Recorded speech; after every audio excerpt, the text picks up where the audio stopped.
Welcome to Breaking the Cycle of Poverty, featuring Jay Height, Executive Director of Shepherd Community Center in Indianapolis. My name is Tim Swearens, and I'm your host for these conversations that explore why poverty remains such a persistent problem in the United States. On this episode, we're continuing our conversation with Shepherd Assistant Director Tim Streett about the 10 essential assets a person needs to break out of poverty and to sustain independence. Jay, you've often talked on this podcast about the importance of relationships in our spiritual, emotional, mental health. What role do friends and other healthy relationships play in terms of breaking free from poverty? Well, I think the epidemic that leads to hopelessness is loneliness. And the epidemic of violence is the result of feeling like no one cares, no one knows I exist. A recent tragedy of a gunman who shot several people in a mall, they estimated he had gone 4 months without talking to anyone, and he lived in an apartment complex. So it's not based on proximity, it's really that connection. And if I'm not connected, then I don't think anyone knows I exist, and they don't see me. And you know, I've said it many times, we're all Legos created for connection, different shapes, different sizes, different colors. But like a Lego, we're made to connect on the top to God and on the bottom to each other. And when you bring multiple Legos together, you can build amazing things. I've seen some of these Lego artists who can just, you think these little bricks can build wonderful things, and that's how it is with human lives. But we live in what I heard, a relationship recession. Mm-hmm. Yeah. Tim, let's talk about hope and why hope and the ability to think about the future in a sustained way is important to the assets. What does hope have to do with in terms of being able to think about the future, and why is that important? That future orientation. Well, I mean, the reality is, we don't think necessarily about how a future orientation affects our daily decisions. But the reality is, if we don't have a future story, if we don't have some idea, some picture in our minds of where we would like to be some number of years down the road, then we don't necessarily have anything that guides our daily decisions. And a future story is simply the answer to the question, where are you going to be 5 years from now? And when I'm in a big group of folks that we're teaching, who might be volunteers here or at a big maybe suburban church, and I'll ask them, how many of you in the room would have some idea of where you'd like your life to be 5 years from now, mm-hmm. from the perspective of career and family and education and other things like that, and every hand will go up. And as a result, they make daily decisions to make sure that future story comes true. Mm-hmm. I'll give you a funny example of what I mean by that. I have lots of future stories, and I tell people all the time, one of my future stories is to sleep next to my wife for the next 30 or 40 years. Mm-hmm. But there's something that threatens that, and that's my snoring. Mm-hmm. And so a few years ago, I got, on top of my health a little bit, lost some weight, stopped snoring. Mm-hmm. Excuse me. But every once in a while, I'll start snoring again, and she'll kick me out. And I have a nice place to go sleep. But I've figured out there's this line on the scale, mm-hmm. above which I snore, below which I don't. So now I make daily decisions to stay below that line, to stay on my health. In other words, that simple future story affects my daily decisions, what I eat and things mm-hmm. like that. Mm-hmm. Well, imagine, if you would, a child growing up in poverty, going to school, having no future story, having no concept of where they want to be 5, 10 years from now. Then they're just going to make daily decisions just to get to especially if they're living in poverty. Their daily decisions are simply going to get to about getting to the end of the day. There's going to be no traction on getting to think about tomorrow.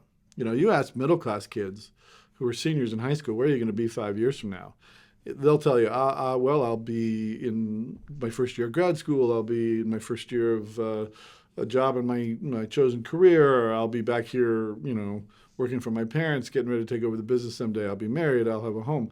And the common denominator among all the answers is I will.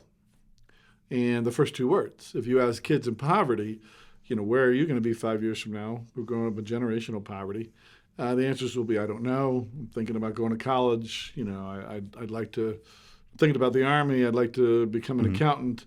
And very rarely is there an I will. And those kids who say I will, they are driven because they've been told their whole lives, if you do these things, this will happen. They believe this is what will happen. And they believe they're behaving in a way today to make that become their future story become a reality. Is future orientation something that can be taught, something that can be learned? Well, I think it's certain. Yeah, I think we can. I mean, I don't know if it can be taught like in a classroom. Sure. But it can certainly be taught through our relationships. And I mean, every one of those kids, if I were to go up to, Carmel High School on the north side, and I asked 10 kids, upper middle class kids, where are you going to be 5 years from now? Every one of those answers will come out of the relationships that they have with their parents. And, we tell our kids, you can become anything you want to become.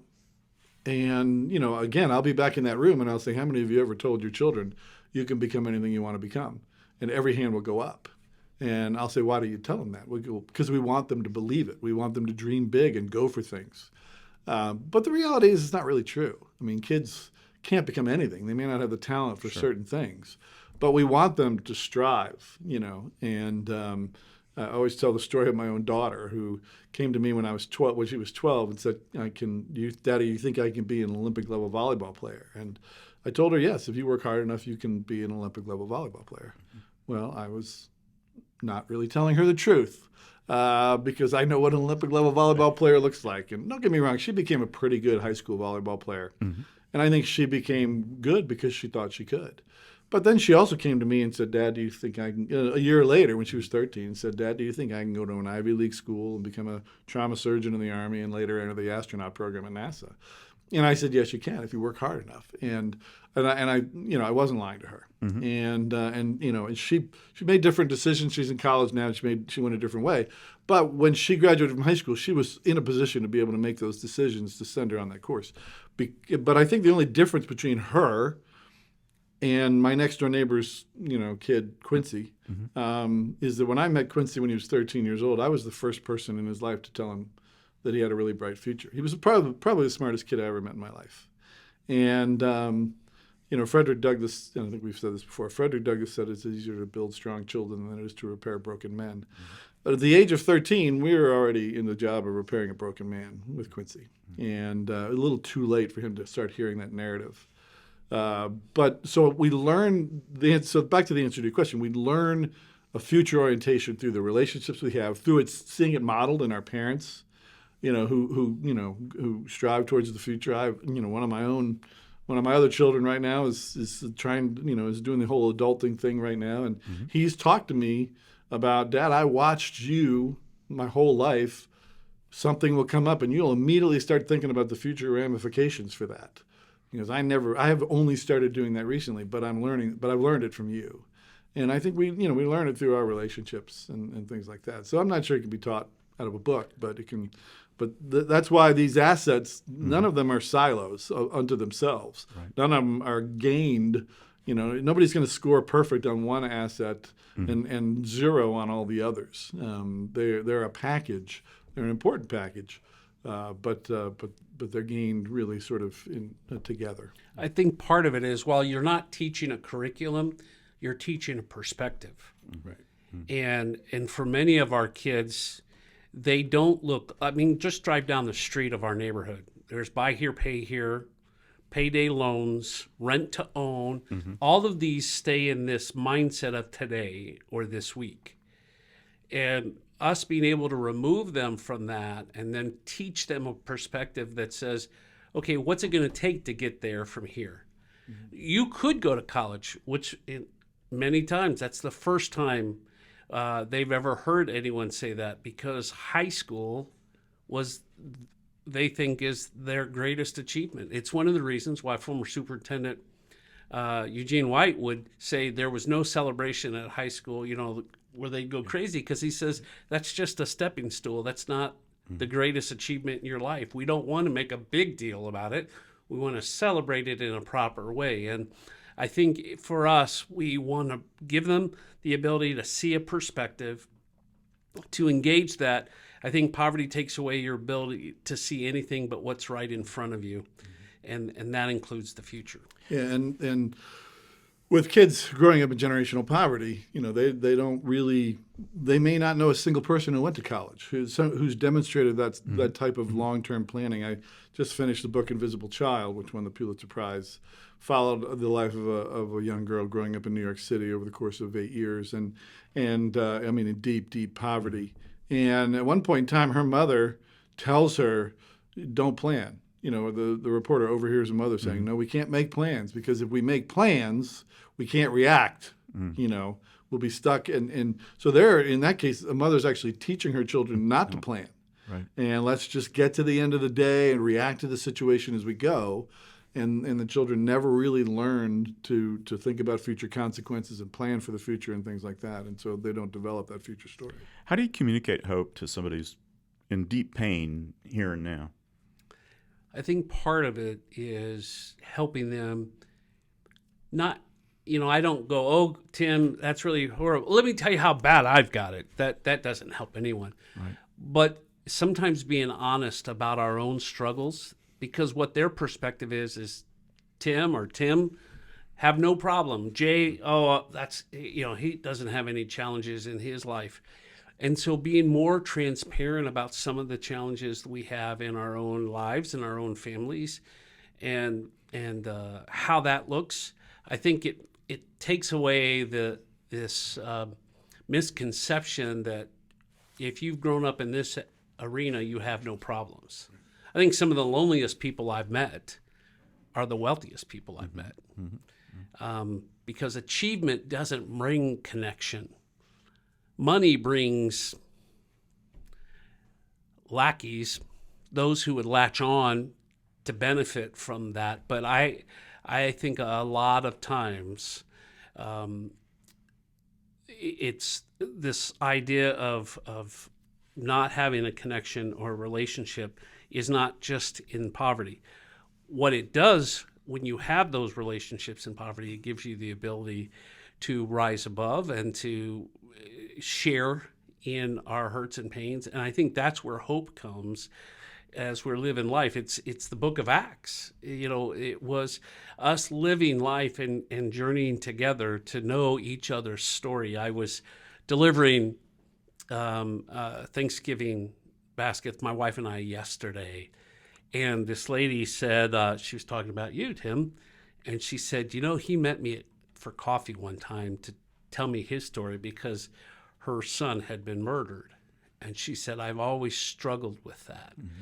And so out of Tim's story, it helped her regain some hope that, okay, so I can move on from this. I don't have to live in bondage.